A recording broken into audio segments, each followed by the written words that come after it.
आणि आता वांद्र्यामधनं मोठी बातमी. वॉर्ड क्रमांक 92चे शिवसेनेचे अधिकृत उमेदवार हाजी सालीम कुरेशींवर चाकू हल्ला झालाय. ज्ञानेश्वर नगर इथे हा हल्ला झाल्याचं कळतंय. अज्ञात इस्मानी प्रचारामध्ये हा हल्ला केला आणि पोटात चाकू मारल्याची प्राथमिक माहिती आहे.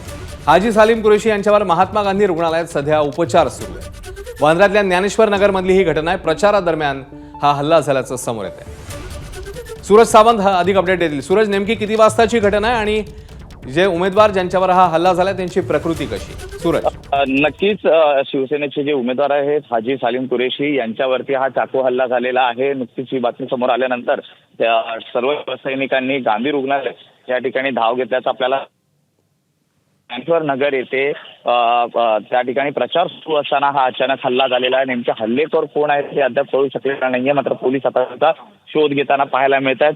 एकूणच आपण पाहतोय की कुठेतरी रक्तरंजित राजकारण हे आता या ठिकाणी पाहायला मिळत आहेत.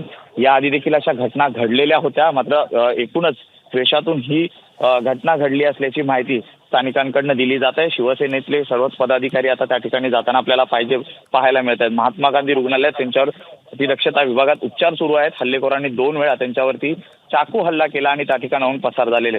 त्या संपूर्ण प्रकरणी आता मुंबई पोलिसांकडनं गंभीर दखल घेत त्या आरोपींचा शोध सुरू केला असल्याची माहिती मिळते. अश्विन. सूरज, धन्यवाद या माहितीबद्दल.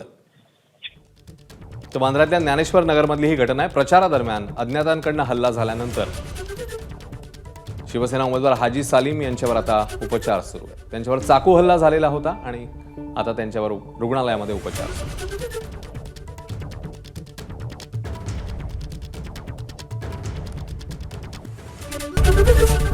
एबीपी माझा, उघडा डोळे बघा नीट.